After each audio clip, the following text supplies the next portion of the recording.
가까운 교회에 나가서 예배 드리십시오 라고 마음을 먹고 있었습니다.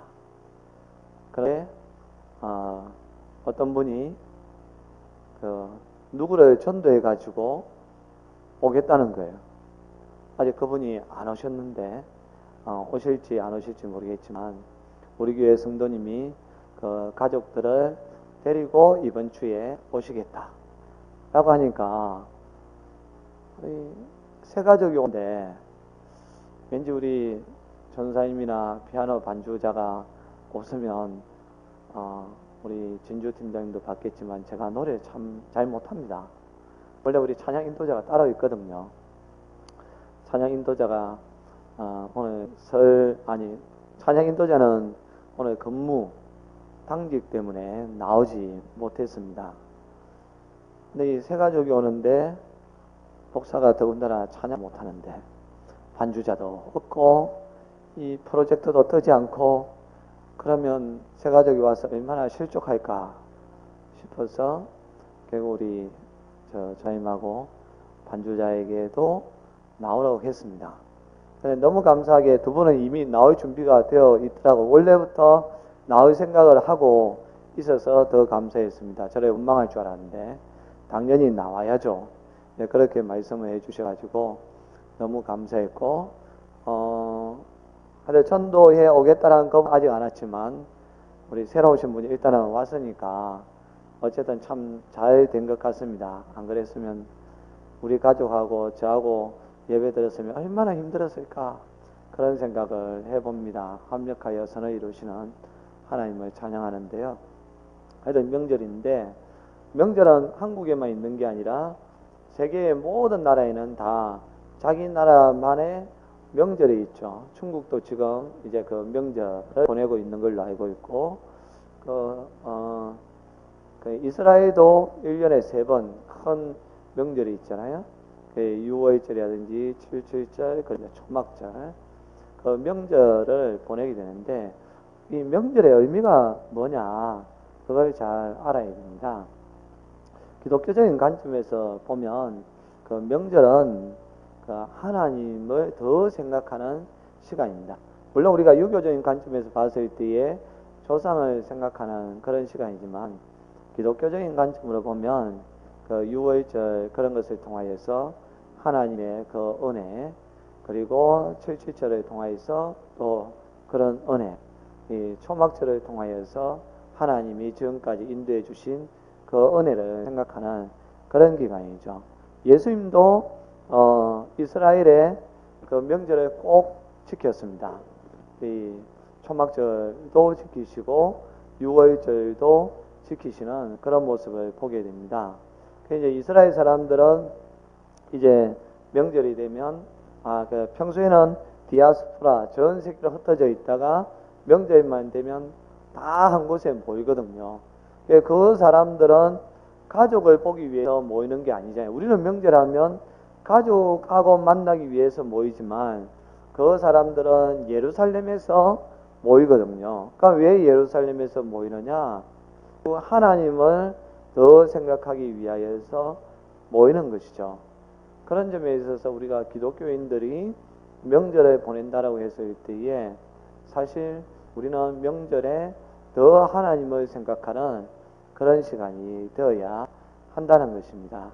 근데 이제 어쨌든 마음이 아픈 거는 점점 더 이제 명절의 의미가 퇴색하여지고 가족끼리 모이는 것도 힘들어지고 또 모이고 나면 우리나라는 갈수록 더 안 좋은 일이 많이 일어나대요.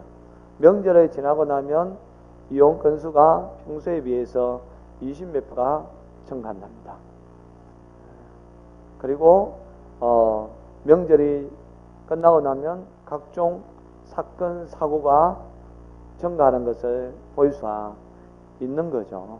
명절의 원래 그 의미를 잘 알면 사실 명절만큼 소중하고 축복받은 날이 없는데 근데 이제 점점 더 개인주의화가 되어 가니까 명절이 되면 될수록 더 사람들이 멀어지는 것을 볼 수가 있습니다. 그래서 늘 우리는 어떤 일을 할 때에 신앙적인 관점으로 접근하면 모든 일 가운데에 하나님의 은혜가 있는 것을 볼 수가 있죠. 그러나 신앙적인 관점이 아니라 어떤 전통적인 그런 관점이라든지 문화적인 그런 관점으로 보면 우리는 큰 어려움을 당할 수 있는 거죠. 지금 왜 명절임에도 불구하고 그렇게 가족이 하나 되는 것이 아니라 도리어 찢어지느냐? 이 시대의 문화가 결국 이제 자기 중심, 셀프 문화로 가고 있거든요. 나 홀로의 문화로 가고 있다 보니까 당연히 이 시대에는 나 중심이 되어야 된다라는 그런 사상이라든지 그런 습관이 되어 있으니까 이 전통 세대와 융화가 되지 않는 것이죠. 그러나 우리가 문화를 넘어서서 이 명절의 의미가 뭐냐? 그걸 생각하면 의미 중심적으로, 가치 중심적으로 접근을 하면 우리가 하나가 될 수가 있는데, 요즘은 의미나 가치 중심적이 아니라 결국은 어떤 문화 중심, 유행 중심적으로 생활을 하다 보니까 이런 어려움을 겪게 됩니다. 어쨌든 예수님도 요한복음 8장에 보면, 7장에 보면 초막절에, 명절에 이제 예루살렘에서 설교를 하신 적도 있죠. 그래서 이 네 배에서 생수의 강물이 흘러나리라. 예루살렘에서 생수의 강, 그 생수의 강은 성령을 이야기한다라고 예수님께서 말씀을 해 주셨는데요. 결국 그런 명절을 통하여서 도리어 하나님의 은혜를 경험하는 시간으로 예수님은 그 명절의 가치를 부여하신 거죠. 우리가 믿는 사람들끼리 명절을 보내면 뭐 동서지간, 신우지간, 뭐 시어머니, 며느리 그런 것이 아니라 믿음 안에서 함께 예배드리면 그 안에 놀라운 성령의 은혜가 있다는 것입니다. 아직 다들 결혼을 안 하셔가지고 피부에 와닿지 않죠? 혹시 다음에 결혼하시면 제 말을 꼭 기억하셔서 시자를 생각하지 마시고 그냥 하나님을 믿는 사람들끼리 이제 같이 모이는 자리, 그래서 하나님의 은혜를 생각하는 자리라는 그 시각을 가지고 가면 다 해결이 된다는 거예요. 그래서 결혼은 누구랑 하라 했죠? 믿는 사람과 하라고 한 거죠. 이게 가치가 상당히 무서운 거거든요. 어쨌든 예수님은 명절 기간에도 계속해서 사역을 하시는 걸 볼 수가 있는데요. 오늘도 예수님께서 사역하는 그 현장의 자리로 저와 여러분들이 갔으면 좋겠습니다. 지난주에 우리 수로보니게 여인에 대해서 잠깐 살펴보았지 않습니까? 예수님이 왜 두로 지방으로 갔을까? 라고 했을 때에 거기에는 예수님의 의도가 숨어있다고 했죠. 이 바리새인들과 장로님들하고 논쟁, 정교인 논쟁을 했다고 했습니다. 무엇이 정말 깨끗한가? 바리새인들과 서기관들은 손을 씻지 않냐고 제자들이 음식을 먹은 것을 가지고 들고 넘어진 거죠. 그러나 예수님은 진짜 사람을 더럽게 하는 것은 입으로 들어가는 것이 아니라 이 속에서 나오는 것, 그것이 더 더럽게 한다 라고 이야기를 해서 진짜 부정한 것과 정결한 것이 무엇인지를 알려주었습니다. 그러면서 이방인들에게도 구원이 있음을 시사한 것이죠. 이제 이방인들에게 구원이 있음을 시사를 했지만 그러나 다른 사람들은 그곳에 가려고 하는 것을 두려워했습니다. 그래서 베드로조차도 자기가 성령까지 받은 사람임에도 불구하고 이방인들에게는 복음을 전하지 아니하였잖아요. 심지어 하나님이 한 상을 보여주었음에도 불구하고 내가 부정한 것은 먹을 수 없다라고 이야기할 만큼 그런 율법주의에 아니면 전통에 사로잡혀 있었던 그런 사람이거든요. 우리가 뭔가를 가르치지만 근데 사실 내 자신이 가르친 만큼 변화되기가 상당히 힘든 거예요. 근데 예수님은 자신이 가르치신 대로 일부러 이제 두로 지방, 이방 땅으로 곧장 가신 거죠. 도시에서 수로보니게 여인, 이방 여인을 고쳐주는 의도적인 예수님의 행동이었다라고 볼 수가 있습니다. 그것을 또 암시하는 게 오늘 31절에 보니까 예수께서 다시 두로 지방에서 나와 시돈을 지나고 데가볼리 지방을 통과하여 갈릴리 호수에 이르시매 그 수로보니게 여인만 고치시고 다시 이제 두로 지방에서 원래 있던 갈릴리 호수로 돌아왔지 않습니까? 이것을 봤을 때에 예수님께서 그곳에 가신 것은 의도적으로 정말로 정한 것이 무엇인가를 보여주시기 위한 행동이었다 라서 알 수가 있습니다. 그래서 저와 여러분들도 정말 우리가 뭔가를 가르치고 뭔가를 깨닫는 것도 중요하지만 거기에서 더 나아가서 그 현장의 자리로, 깨달음의 자리로, 가르침의 자리로 나아가는 그 신앙이 진짜 좋은 신앙이라고 제가 지난주에 말씀을 드렸습니다. 그래서 어쨌든 이제 예수님이 다시 갈릴리 지방에 돌아왔는데 32절 같이 읽어봅니다. 사람들이 기먹고 많이 더듬는 자를 데리고 예수께 나와 안수하여 주시기를 간구하거늘. 아멘. 우리가 이 말씀을 보면, 특별히 마가복음 말씀을 보면 참 이 땅에 왜 그렇게 참 환자들이 많은지 모르겠어요.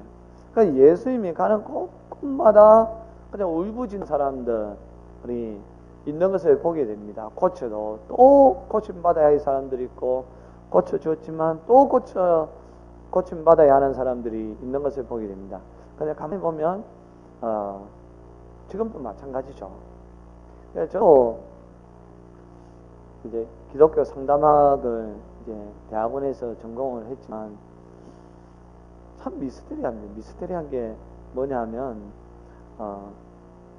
요즘 아이들은 뭔가 학교폭력, 왕따, 가족의 또 가정폭력, 그 다음에 회사 안에서의 그런 또 갈등, 엄청나게 사람들하고의 그런 갈등이 많이 일어나잖아요.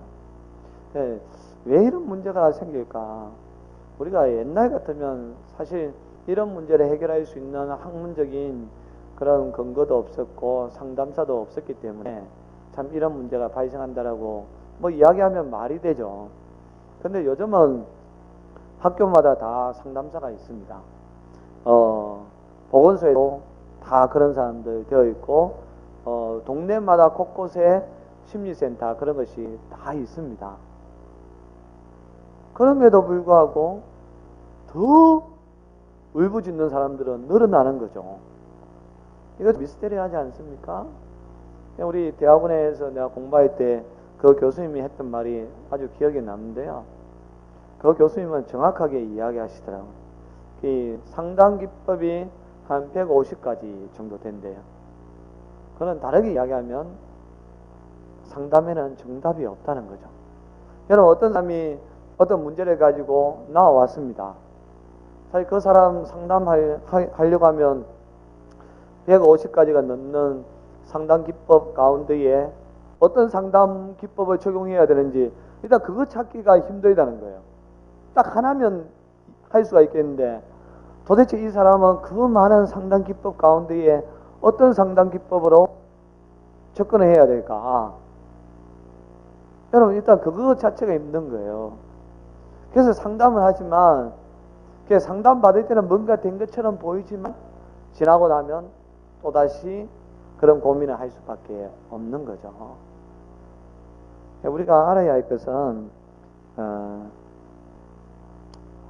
결국은 이 세상은 고대 사회나 근대 사회나 현대나 미래 사회에 문제가 없는 사회는 없다. 유토피아는 말 그대로 유토피아에 불과할 거라는 것을 꼭 기억해야 됩니다. 제일 중요한 것은 결국 하나님하고의 관계를 어떻게 풀어가느냐, 사실 그게 제일 중요하지 다른 것을 통해서는 이 세상을 해결할 수 있는 문제는 없다는 거죠. 오늘 본문 전체적인 내용이 이제 그런 것인데, 근데 오늘 본문 가운데에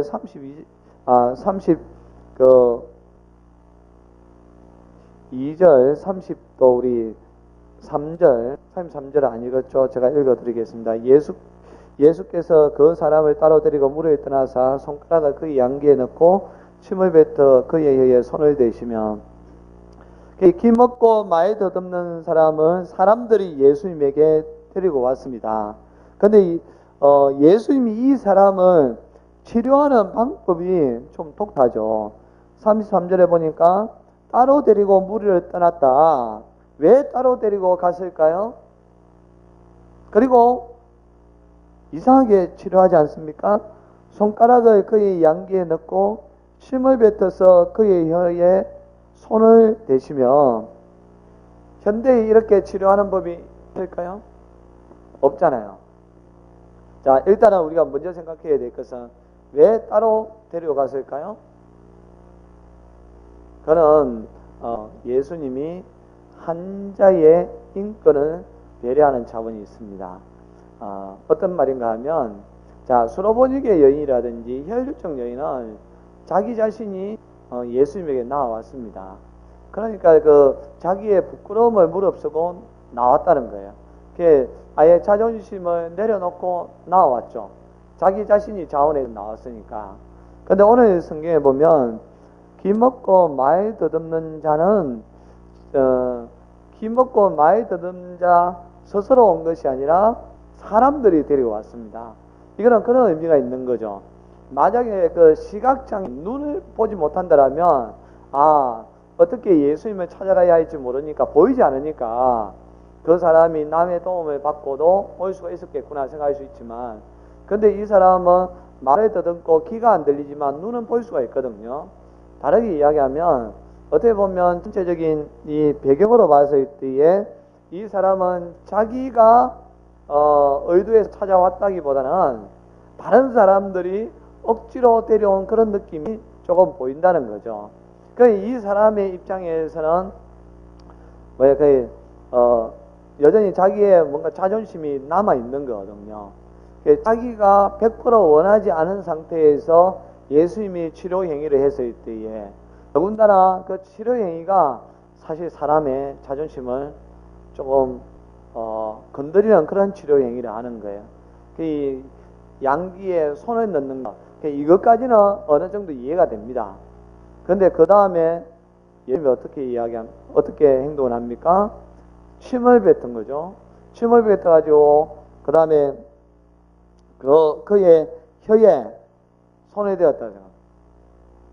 제가 만약 여러분들에게 제가 여기에 침을 탁 뱉어가지고, 자, 혓바닥 앞으로 내세요, 혀를 앞으로 내세요 해가지고 싹 바른다라면, 이 사람 눈 뜬 사람이거든요. 눈이 안 보이면 사실 이해가 되지만 눈 뜨고 보고 있잖아요. 그러면 그거 참을 수가 있겠어요? 더군다나 옆에 사람들이 많이 보고 있을 때에. 그래서 예수님이 이 사람을 배려하는 차원에서 따로 데려가신 것을 볼 수가 있는 거죠. 여러분, 그래서 사람은 우리가 대할 때에 획일적으로 대하면 잘 안 됩니다. 그래서 때로는 어려운 것이죠. 그래서 믿음도 약한 사람이 있고 그 다음에 이 강한 사람이 있거든요. 그래서 바울은 약한 사람은 그 약한 대로 받아주어야 되고 강한 사람은 강한 대로 받아주어야 된다고 했습니다. 그런데 우리가 똑같이 그 사람에게 그 요구를 하면 안 되는 것이죠. 그러니까 목회에서도 제일 힘든 것 가운데가 그거거든요. 제가 여러분들을 참 사랑합니다. 진짜 그런 정말인 것 같아요. 제가 사랑하는데, 근데 저도 인간인지라 사랑하는 방법을 모를 때가 있어요. 그러니까 나는 사랑한다라고 그런 행동을 했는데 상대방은 도리어 불편하게 느껴지는 그런 경우가 있거든요. 지난주에 또 그런 일이 있었습니다. 우리 진주 팀장님이 우리 우림 팀장님의 점장님에게 꼭 좀 알려주십시오. 오해하지 말라고. 지난 주일이었죠. 그래서 우리 같이 이야기하다가 그날이 전사님 저녁이었나요? 맞죠? 이제 저녁이 되어서 이제 밥 먹을 시간이 된 거예요. 그날 이제 우림 팀장님이 안 나오셨거든요. 뭐 그쪽에 뭐 수도가 터져가지고. 저는 사실 그 우림 팀장님이 나오고 안 나오고를 떠나서 일단은 그 스쿨푸드가 이제 개점을 했고, 또 어차피 우리는 밥을 먹어야 되니까 저녁에 밥을 먹어야 되니까 이왕이면 그냥 그곳에 가서 식사를 하자라고 해가지고 이제 청년들하고 이제 가는데 우리 전사님이 이제는 저한테 그런 말씀을 하시는 거예요. 목사님 너무 빨리 가는 거 아니냐고. 혹시 그 우림 점장님이 부담 가질 수 있지 않냐. 마치 교회를 안 나왔으니까 교회 안 나왔으니까 마치 와가지고 달달 볶듯이 왜 안 나왔냐라는 식으로 그렇게 비칠 수도 있지 않겠느냐. 그 말을 들으니까 참 그런 것 같더라고요.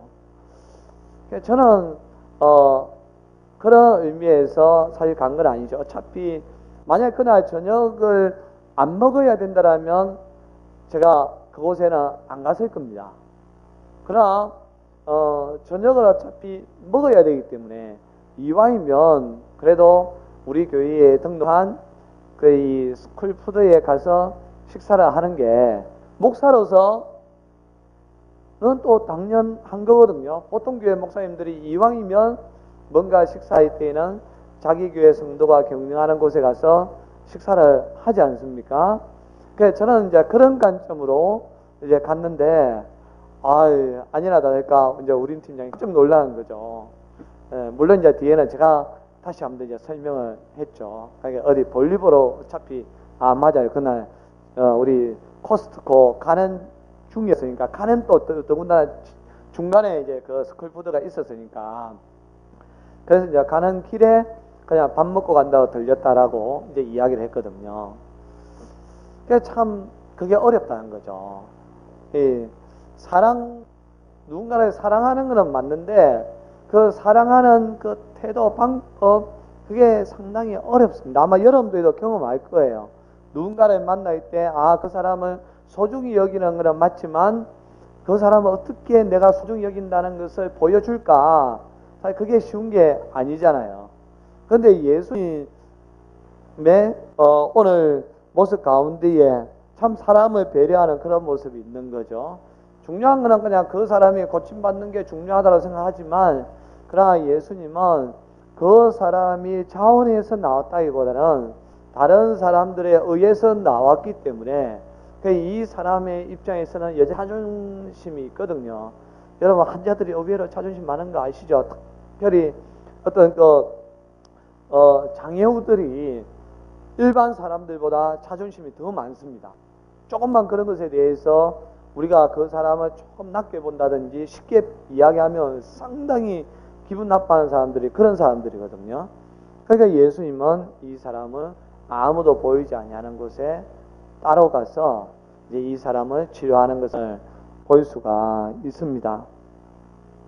그래서 저와 여러분들도 다른 사람을 참 배려하는 그런 신앙생활을 했으면 좋겠다라는 것을 기억을 했으면 좋겠고, 그 다음에 두 번째 우리가 생각할 수 있는 것은 우리 34절 같이 읽어봅니다. 하늘을 우러러 탄식하시며 그에게 이르시되 에바다 하시니 이는 열리라는 뜻이라. 아멘. 예수님이 이 사람을 보시고 탄식했다. 탄식했다는 것은 다르게 이야기하면 슬퍼했다라는 것이죠.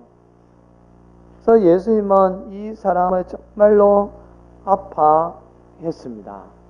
이 사람을 정말로 사랑했다는 것을 보여주는 것이죠. 그 한 사람 한 사람을 소중히 여긴다는 거예요.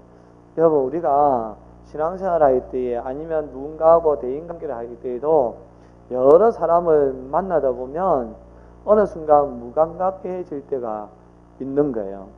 그래서 사람이 유명하기 전에는 한 사람을 소중히 생각하지만 그러나 자기가 유명해져 버리면 한 사람을 소중히 생각하지 않는 그런 경우가 있습니다. 그게 업무적으로 만날 뿐이지 정말로 그 사람을 소중히 생각하지 않는 그런 경향이 많이 있죠. 근데 우리 예수님의 삶을 저와 여러분들 정말 본받았으면 좋겠어요. 예수님은 아무리 피곤해도 환자들이 오면 그 사람들을 쫓아보내지 아니하였습니다. 그 사람들을 다 만나주고 고쳐주신 거죠. 꼭 오늘 이 본문에 있는 이 환자를 대하듯이 또한 그리고 이제 나사로를 보면서 눈물을 흘렸던 것처럼 그 다음에 가부의 아들이 죽었다는 그 소식을 듣고서도 또 눈물을 흘리셨던 것처럼 그 예수님은 어떤 사람이 고통받고 있는 것에 같이 동참하는 그런 모습을 봅니다. 그리고 실제적으로 거기에서부터 뭐가 시작되는가? 기적의 첫걸음이 나타나는 거예요. 다른 사람을 변화시켜야 한다는 것은 누구나 다 가지고 있잖아요. 그러나 기억해야 할 것은 그 사람을 정말로 변화시키기를 원한다면 그 사람의 마음에 내가 동참할 수 있어야 한다는 거예요. 거기에서부터 기적이 일어나지 방법론적을 통해서는 안 일어난다는 거예요. 그래서 최고의 상담사는 누구나, 저는 어머니가 최고의 상담사라는 거예요. 물론 이제 어머니도 변하니까 사실 최고의 상담사가 될 수가 없죠. 어머니조차도 이제 개인주의로 가니까 그렇지만, 그러나 우리 현재까지의 여러분들의 부모님 이야말로 최고의 상담사예요. 그분들은 사실 이론을 잘 모릅니다. 학문을 잘 모릅니다. 학위를 가지고 있는 것도 잘 모릅니다. 그렇지만 그 사람은 자녀들의 아픔에 동참을 합니다. 품어줍니다. 심지어 자기 자녀의 잘못을 누구 잘못이라고 생각합니까? 자기의 잘못이라고 생각하는 거예요. 저도 초등학교 시절에 나쁜 짓을 좀 했습니다. 물건을 훔쳤는데 들켜버렸죠. 참 들킨 게 지금 생각하면 다행이죠. 안 들켰으면 제가 대도가 되어질지 모르겠는데, 어쨌든 들켜가지고 심지어 경찰서까지 갈 뻔했는데 그 주인집 문방구 주인집 아저씨가 경찰서는 신고 안 하고 부모님을 불렀죠. 그러면 부모님은 뭐라고 이야기합니까? 나는 나쁜 놈이라고 이야기 안 하죠. 부모님은 우리 어머니 아버지가 무릎을 꿇고서 내가 잘못했다고, 제가 잘못했습니다, 제가 자식을 잘못 키웠습니다, 제 잘못입니다라고 이야기하는 거예요. 안 맞잖아요. 잘못은 내가 했는데 왜 어머니가 잘못했습니까? 어머니가 도둑질을 가르쳐 준 것도 아닌데. 그럼에도 불구하고 근데 결국 그런 것이 우리 가슴에 남아 있으니까 우리가 길로 갈 수가 없는 거죠. 그런 마음, 예수님의 마음이 바로 그 마음이었다. 우리가 예수님의 마음을 알면 다른 사람을 변화시키는 첫걸음을 나아갈 수가 있는 거거든요. 그런데 특별히 예수님이 왜 이 사람을 보면서 탄식할 수밖에 없었느냐, 아파할 수밖에 없었느냐.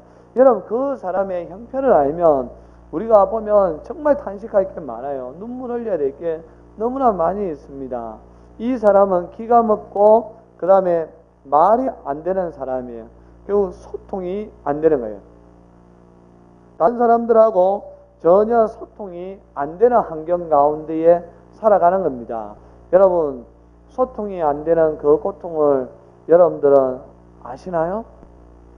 아마 아실 거예요. 왜냐하면 여러분들도 소통이 안 되는 사람이 있거든요. 여러분들은 귀는 듣고 말은 하지만 그러나 참 소통 안 되는 불통 가운데 있는 사람들이 있으니까 우리가 참 그 고통을 어느 정도 느낄 수가 있습니다. 근데 이 사람을 왜 예수님이 슬퍼하셨느냐면, 여러분, 이게 소통이 안 되면 뭐가 찾아오는가 하면 사람이 고립되어집니다. 그리고 고독을 느끼고 외로워지죠. 그러다 보면 사람이 세상을 떠나고 싶은 그런 생각까지 하는 거죠. 자연스럽게 소통이 안 되는 사람들은 그 사람들끼리 살아가는 거예요. 여러분, 장애인 교회 아시죠? 장애우 교회. 여러분, 그 사람들이 자기들이 원해서 우리 장애우 교회는 장애우들이 모여서 예배 드리는 게 참 좋다, 그걸 원해서 그렇게 됐을까요? 아니잖아요. 자기들도 우리처럼 일반 교회에 와서 예배 드리고 싶죠. 그런데 와보니까 일단 이게 소통이 안 되잖아요. 그래서 소통이 안 되니까 답답한 거예요. 고립되어지는 거죠. 그 공동체 속에서. 그래서 결국은 그들이 원해서 사실 장애우 교회가 생긴 데는 이 땅에 아무것도 없습니다. 그냥 고립되어지니까 결국 고립된 사람들끼리 모일 수밖에 없는 거죠. 그런 아픔이 있다는 겁니다. 왕따라는 문화도 어차피 똑같은 거거든요. 이게 소통이 안 되니까 결국 이 따당하는 그런 문화가 되어집니다. 제가 이 말씀을 준비하다 보니까 저는 인어공주의 그 정확한 스토리를 잘 몰랐거든요. 근데 어느 날 우연히 보니까 인어공주가 왜 마지막에 그 비극인 거잖아요. 왜 그 물방울로 죽었는가 보니까 결국은 이게 말이 안 돼가지고 소통이 안 돼서 죽은 것을 알았습니다. 하여튼 이 인어공주가 바다의 신에 뭐 7번째인지 6번째 딸로 태어나가지고 잠깐 자기의 16번째 생일 때에 육지에 나왔는데 거기에 그 에릭이라는 왕자를 보고 뿅 가버렸잖아요. 그래서 그 가수 에릭이 거기에서 에릭인가 아마 그래서 이름을 지었는갑다. 그것까지 생각나는데 하여튼 그 에릭을 보고 뿅 갔잖아요. 근데 자기는 물기니까 될 수가 없잖아요. 결국 마녀하고 거래를 하지 않습니까? 사람을 되게 해주는 대신에 목소리를 갖다가 그 마녀에게 바치는 거죠. 그래가지고 하여튼 육지에 나왔습니다. 근데 이 왕자는 인어공주가 자기를 구해 주었다라고 그걸 모르고 어떤 공주가 자기를 구해 준 줄로 착각을 했죠. 네. 그래서 그 사람하고 결혼을 하려고 합니다. 그런데 내일 결혼인데 말을 해야 되는데 이 말이 안 되잖아요. 목소리를 잃어버렸으니까. 그래서 이 자기 뭡니까 언니들이 이제 이 인어공주의 그 아픈 사연을 듣고서 하여튼 머리카락을 또 뭐 팔고 어쨌든 그 비법을 알아왔잖아요. 그 비법이 뭐냐면 칼을 가지고 왕자의 심장을 찌르면 된다고. 근데 이 인어공주가 끝내 그 사랑하는 남자의 심장을 찌르지 못하잖아요. 그래서 결국 이제 이 왕자가 결혼을 하니까 인어공주는 물방울로 이제 변하는 거. 비극적인 사랑. 스토리를 제가 최근에 알았습니다. 인어공주는 많이 들었지만 결국은 왜 그 비극적인 그 파이탄이 뭐냐? 목소리를 잃어버리니까 그런 거죠. 소통이 안 되니까. 그만큼 소통이라는 것은 소통이 안 되면 엄청난 불편이 있는 겁니다.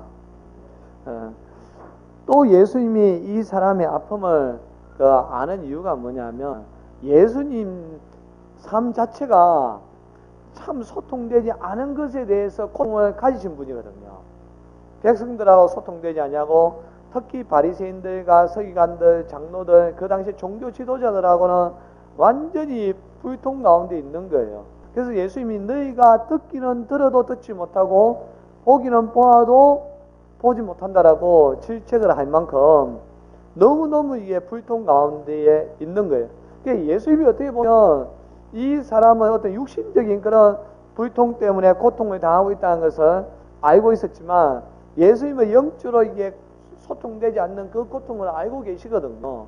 그래서 예수님이 이 사람을 보시며 탄식할 수밖에 없는 거죠.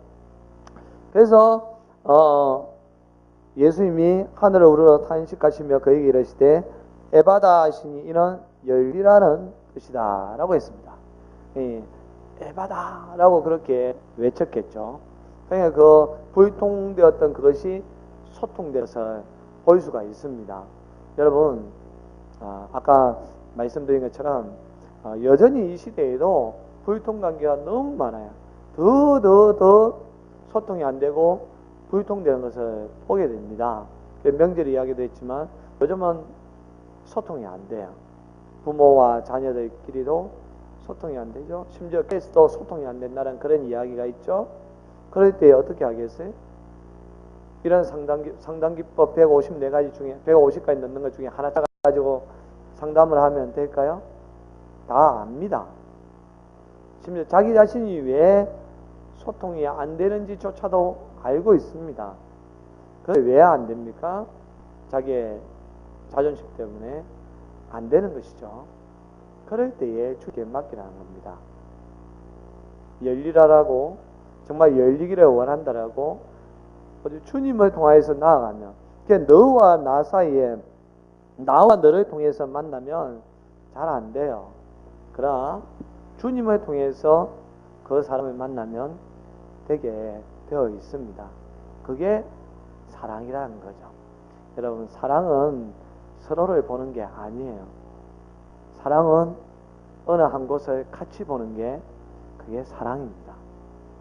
부부도 그렇고 남녀간에도 그렇고 성도들끼리의 사랑도 마찬가지고, 서로를 바라보면서 사랑하겠다 그러면 서로의 장점보다 단점밖에 안 보여요.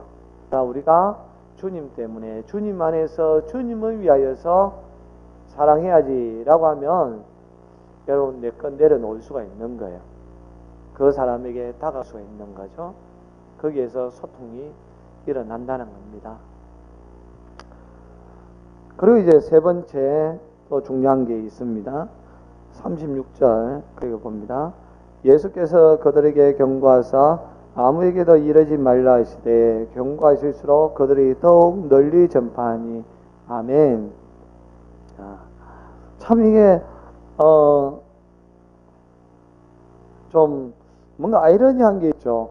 예수님은 말하지 말라고 했지 않습니까? 심지어 경고까지 했는데 근데 이 소식을 들은 사람들은 더 널리 전파하는 것을 볼 수가 있습니다. 여기에만 있는 게 아니라 마가복음 1장에는 또 나한 자를 고쳐주었거든요. 나병한 자.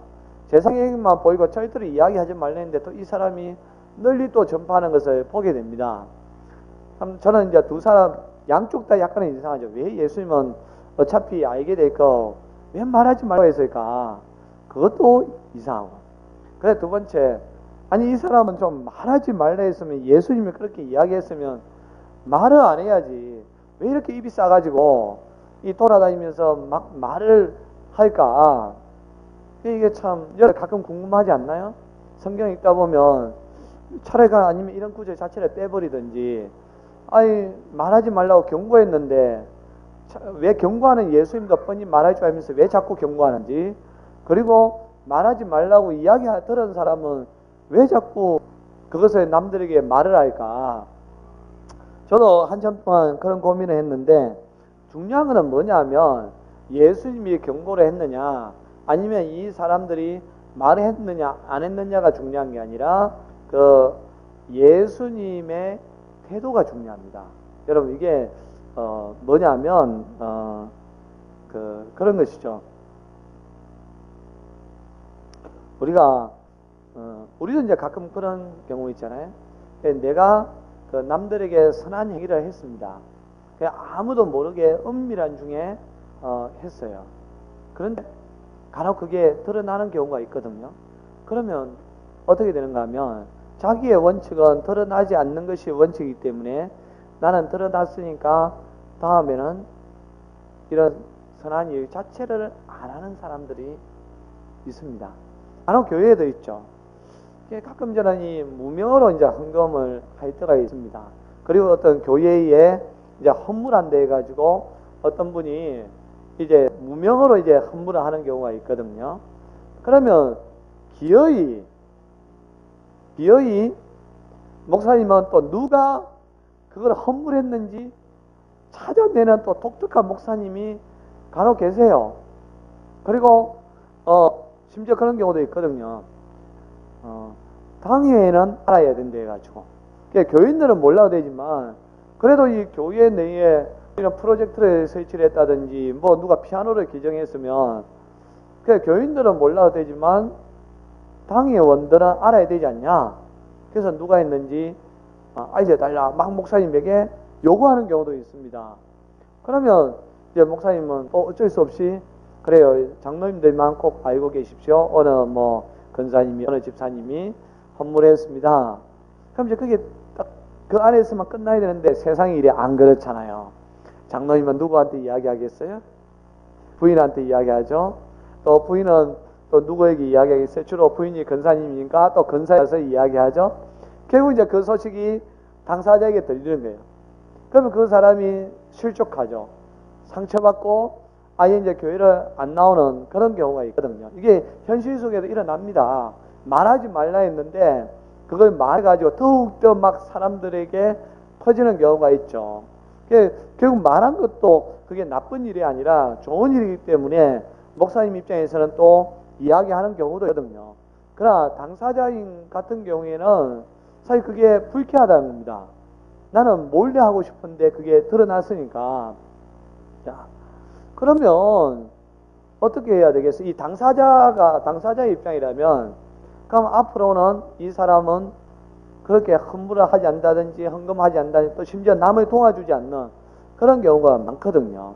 그래서 저는 이 말씀을 준비하면서 참 그 본받아야 할 사람 중에 하나가 매년 그래도 12월이 되면 전주의 효자동인가 그 면사무소에 동사무소에 뭐 1,000만 원인가 얼마인가 몰래 두고 가는 사람 있잖아요. 아직까지 드러나지 않았으니까 누군지 모르겠는데 어쨌든 그게 몇 년 전부터 매년 이제 그게 연말 되면 이슈가 되고 요즘은 아예 올해도 미리 방송을 합니다. 과연 올해도 그 사람이 나타날 것인가?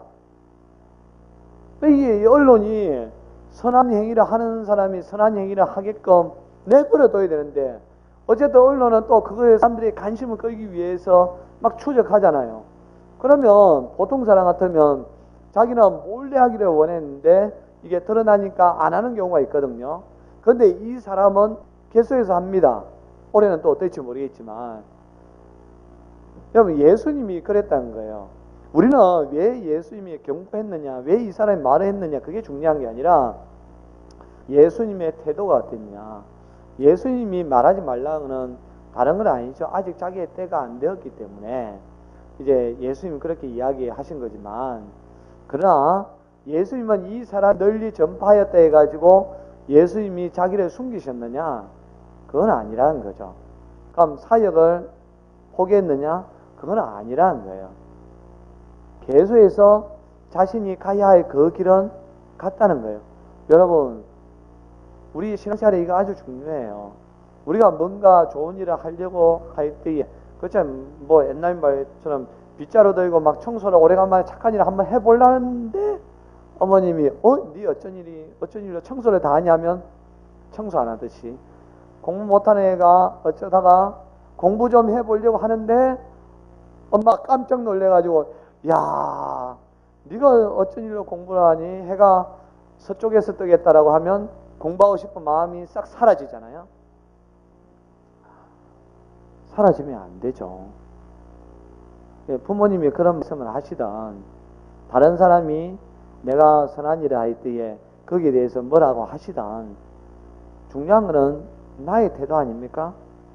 내가 공부하기로 했으면 내가 선한 일을 하기로 했으면 내가 봉사하기로 했으면 남들이 뭐라고 하든지 간에 나는 그냥 그 일을 하면 되는 거예요. 예수님을 통해서 우리가 배울 수 있는 게 그거라는 겁니다. 자, 오늘 우리가 세 가지 살펴보았습니다. 그래서 이 한 사람을 참 우리가 배려하는 마음 그런 것이 있어야 되는 것이고 그 다음에 두 번째 우리가 소통을 하기 위해서는 정말로 그 사람의 마음 탄식하는 그 사람의 마음을 알면 예수님을 통하여 그 사람을 알면 우리가 소통의 관계로 갈 수 있다는 거. 그리고 세 번째는 어떤 그 사람들의 그 반응보다는 나의 태도가 중요하다. 사람들이 나에 대해서 어떤 반응을 보이냐보다는 내가 어떤 태도를 가지고 계속해서 나아갈 것인가 그것을 예수님께서 보여주셨습니다. 오늘 이 시대를 살아가는 저와 여러분들이 예수님의 이 모습을 통하여 아무리 세상이 불통된다 하지만 여러분들은 예수님 안에서 소통하는 그런 인생으로 살아갈 수 있기를 바랍니다. 기도하겠습니다.